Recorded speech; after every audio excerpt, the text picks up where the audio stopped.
खबर की बात करेंगे भोपाल से। आज गिराई जाएगी 40 साल पुरानी जर्जर इमारत। भोपाल की जागृति कॉलोनी में जर्जर इमारत अचानक एक तरफ झुकी है। बिल्डिंग में रह रहे जो लोग हैं उनको रैन बसेरा में शिफ्ट भी किया गया है। 50 मीटर क्षेत्र तक घरों को खाली कराया गया है। नगर निगम और जिला प्रशासन के अधिकारी कल रात से मौके पर मौजूद हैं। निगम की सिविल शाखा, बिल्डिंग परमिशन शाखा और अतिक्रमण शाखा के अधिकारियों ने बिल्डिंग का निरीक्षण भी किया है। लंबे समय से पानी रिसाव होने के कारण बिल्डिंग के जर्जर होने का अनुमान है।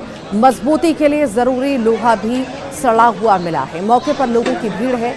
पुलिस बल को तैनात किया गया।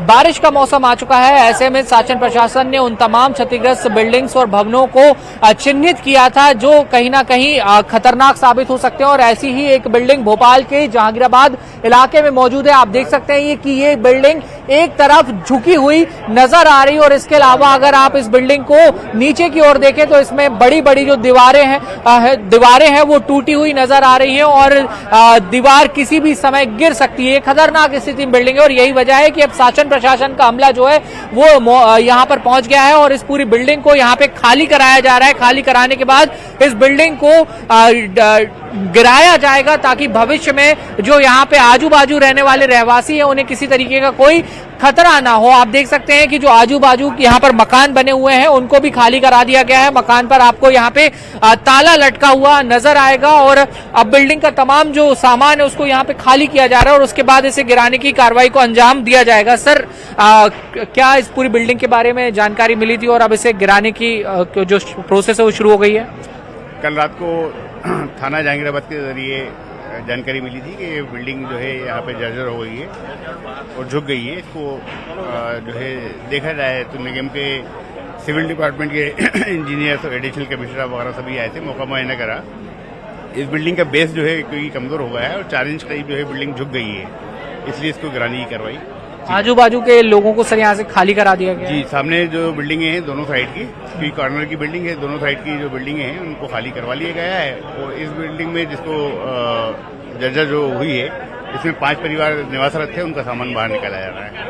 किसी तरीके का कोई विरोध वगैरह तो नहीं जताया? नहीं, उसमें विरोध वाली कोई बात नहीं है। उसमें पूरा महिला जो है सहयोग कर रहा है, सामान उनका सुरक्षित जो है निकाला जा रहा है, उनके हैंड ओवर किया जा रहा है। तो देखिए, किसी तरीके का कोई विरोध नहीं है, आपसी सामंजस्य के साथ ये पूरा काम किया जा रहा है। आप देख सकते हैं कि जो सामान है फिलहाल उसे बिल्डिंग से बाहर निकाला जा रहा है और जो नगर निगम का बुलडोजर है वो भी यहाँ पर पहुंच चुका है जो इस पूरी बिल्डिंग को गिराने की यहाँ पे कार्रवाई करेगा। बिल्डिंग का बेस कमजोर हो गया था और उसी वजह से जो बिल्डिंग है वो झुक गई थी। ये बिल्डिंग को गिराने के पीछे का जो कारण है वो बताया जा रहा है। जिला प्रशासन और नगर निगम की टीम इस पूरी कार्रवाई को अंजाम दे रही है और मौके पर सुरक्षा के मद्देनजर पुलिस बल को भी तैनात कर दिया गया है। वीडियो जर्नलिस्ट संजय नामदेव के साथ न्यूज 18 के लिए भोपाल से वासु चौरे। और इसी पर ज्यादा जानकारी के लिए सहयोगी वासु चौरे हमारे साथ जुड़ रहे हैं। वासु, जर्जर बिल्डिंग को गिराया जा रहा है, ढहाया जा रहा है, आखिर कब ये प्रक्रिया शुरू होगी? और मैं आपसे ये भी जानना चाहूंगी आखिर ये बिल्डिंग कब बनी थी और जिनके द्वारा बनाई गई थी आखिर ऐसा काम क्यों करवाया गया था? क्या कहना है वहां पर मौके पर जो लोग मौजूद है?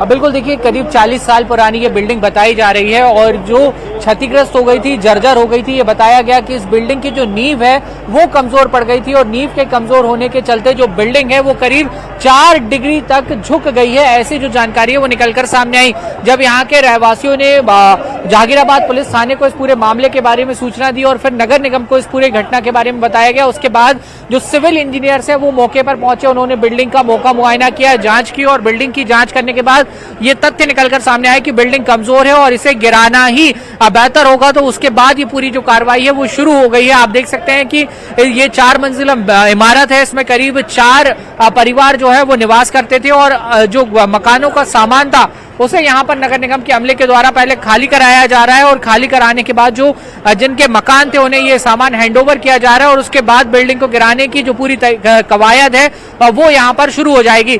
मैं आपको यहाँ पर दिखाना चाहूंगा कि जो दीवारें हैं वो पूरी तरह से बिल्डिंग की देखिए किस तरह से क्षतिग्रस्त हो गई हैं।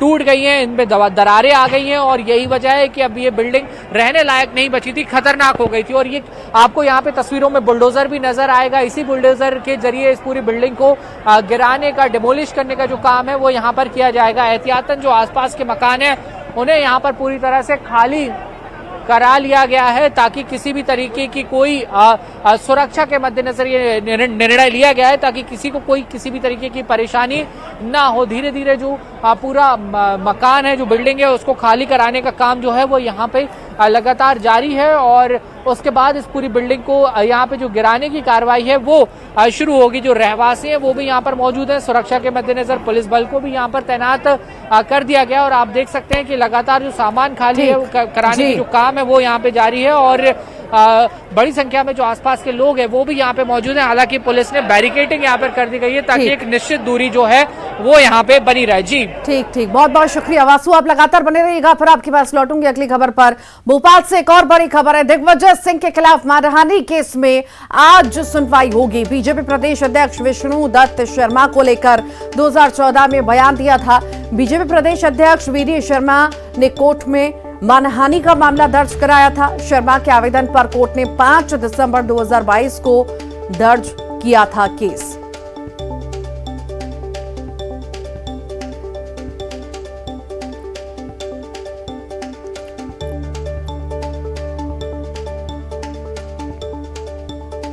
तो दिग्विजय सिंह के खिलाफ मानहानि केस में आज सुनवाई होगी। बीजेपी प्रदेश अध्यक्ष वीडी शर्मा को लेकर 2014 में बयानबाजी इनके द्वारा की गई थी और उसी को लेकर आज जो है सुनवाई होनी है। ज्यादा जानकारी के लिए हमारे साथ सहयोगी वासु चौरे जुड़ गए हैं। वासु, दिग्विजय सिंह के खिलाफ मानहानि केस में आज सुनवाई होनी है, क्या आखिर बयान दिए गए थे और क्या लगता है सुनवाई कैसी हो सकती है? बिल्कुल, देखिए, दिग्विजय सिंह के खिलाफ बीजेपी के प्रदेश अध्यक्ष विष्णु दत्त शर्मा ने 2022 में केस दर्ज कराया था। एक बयान को लेकर ये पूरा मानहानि का मामला जो है वो दर्ज हुआ था और एमपी एमएलए को जो विशेष न्यायालय होता है, विशेष अदालत होती है, उस अदालत में दिग्विजय सिंह के खिलाफ जो है वो आज सुनवाई होगी और ये माना जा रहा है कि जो कुछ भी अदालत ने निर्णय लिए हैं इस पूरे मामले को लेकर, केस को लेकर, वो आज अदालत के जरिए सुनाए जा सकते हैं और उसके बाद जरूर ये देखने वाली बात होगी कि अगर आरोप जो है अगर वो तय होते हैं तो कौन सी धाराओं के तहत जो सजा के लिए या अगली प्रोसीडिंग के लिए जो प्रावधान है वो किए जाते हैं। और लंबे समय से इस पूरे मामले को लेकर जो सुनवाई का दौर था वो चल रहा था और दोनों ही पक्षों ने अपनी अपनी ओर से जो तथ्य हैं वो इस पूरे मामले को लेकर न्यायालय के समक्ष प्रस्तुत किए थे। अब देखना होगा कि जब न्यायालय का निर्णय आता है तो फिर क्या कुछ न्यायालय का निर्णय होता है और उसके बाद बीजेपी और कांग्रेस, दिग्विजय सिंह, वीडी शर्मा की ओर से क्या कुछ प्रतिक्रिया जो है वो निकलकर सामने आती है। जी ठीक, बहुत बहुत शुक्रिया वासु। रायपुर से बड़ी खबर की बात करेंगे। पीएम मोदी के दौरे पर उप मुख्यमंत्री टीएस सिंहदेव का बयान आया है, मतदाता जागरूक हैं। पीएम मोदी अपनी पार्टी के लिए आ रहे हैं, छत्तीसगढ़ से लगाव होता तो वे साल में एक बार तो आते, चुनाव के समय आएंगे तो हर व्यक्ति समझता है। केंद्रीय मंत्रियों के दौरे को लेकर सिंहदेव का कहना है, उन्होंने बयान दिया कि वे लोग आकर भरपाई कर रहे हैं। कांग्रेस अपने केंद्रीय नेतृत्व पर उतना निर्भर नहीं है, हम उनके मार्गदर्शन से यहां पर अच्छा काम कर रहे हैं। केंद्रीय नेतृत्व को हम पर विश्वास है।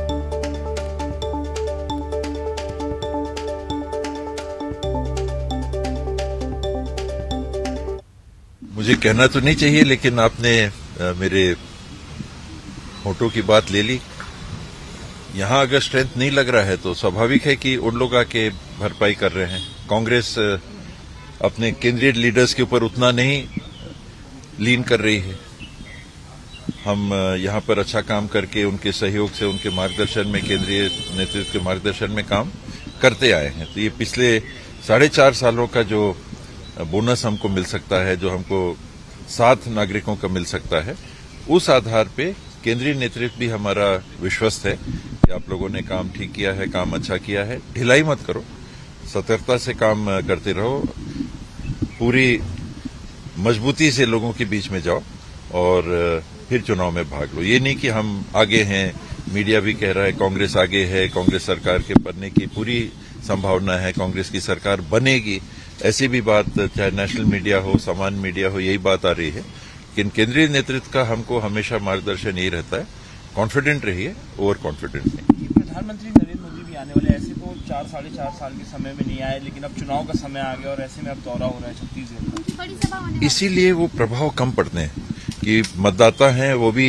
जागरूक हैं, वो भी समझते हैं कि जो कुछ हो रहा है हमारे लिए वो नहीं आ रहे हैं, वो अपने पार्टी के चुनाव की संभावना को बल देने के लिए आ रहे हैं। छत्तीसगढ़ से अगर लगाव रहता, एक लिंक बनता, वो एक भावनात्मक चाहे आत्मीय लिंक छत्तीसगढ़ से बनाते, तो कम से कम हर साल तो एक बार आते। और देश में एक बार फिर से कॉमन सिविल कोड को लेकर केंद्र सरकार तैयारी कर रही है, जहां विभिन्न राजनीतिक दल इस पर अपनी अलग अलग प्रतिक्रियाएं दे रहे हैं। ऐसे में धर्म गुरुओं ने भी इस मुद्दे पर अपनी राय देना शुरू कर दी है।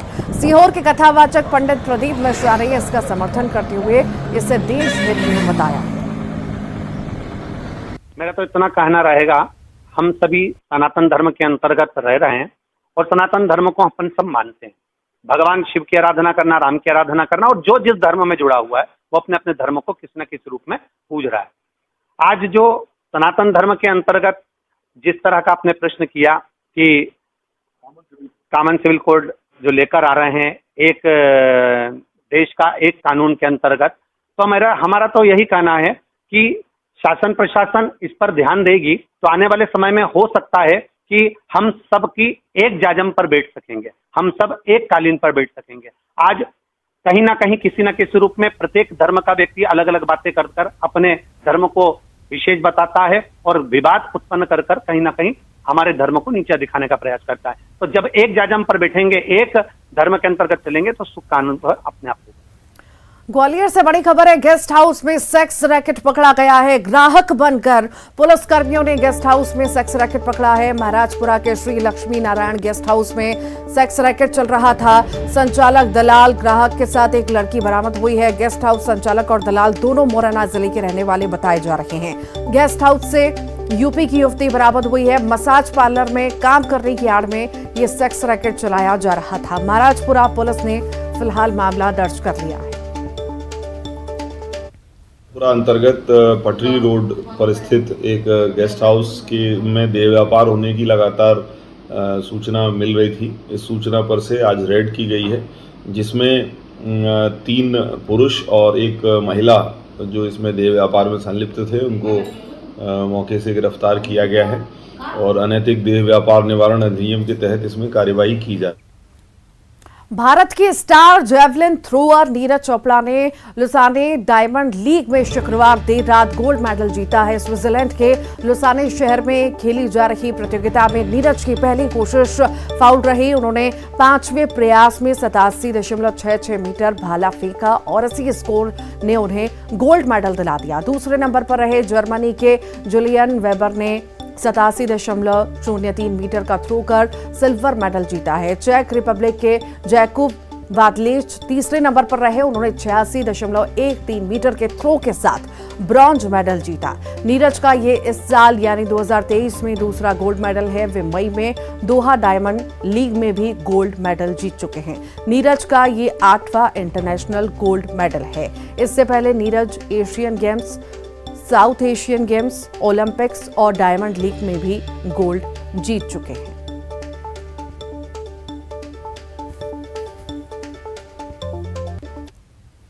और इसी के साथ ही फिलहाल के लिए बुलेटिन में इतना ही। वक्त खड़े हैं धमतरी जिले के अंदर आने वाले कुरुद विधानसभा क्षेत्र के कुरुद नगर पंचायत में।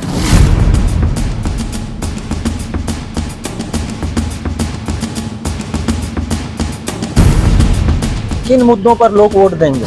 कुरुद के जो स्थिति है वो पानी को ज्यादा महत्व दे रहे हैं। कुरुद का कौन सा मुद्दा है जिसे सबसे बड़ा कहें इस चुनाव के लिए? किसानों से संबंधित है। यहाँ देखा जाए तो किसान जो है स्थिति जो है पहले से और बेहतर होना चाहिए। क्या विकास मुद्दा रहेगा ही, क्योंकि विधायक की जो सक्रियता है उसका तो लाभ यहाँ मिलेगा। हालांकि उनसे भी कई कार्यकर्ता नाराज नजर आ रहे हैं।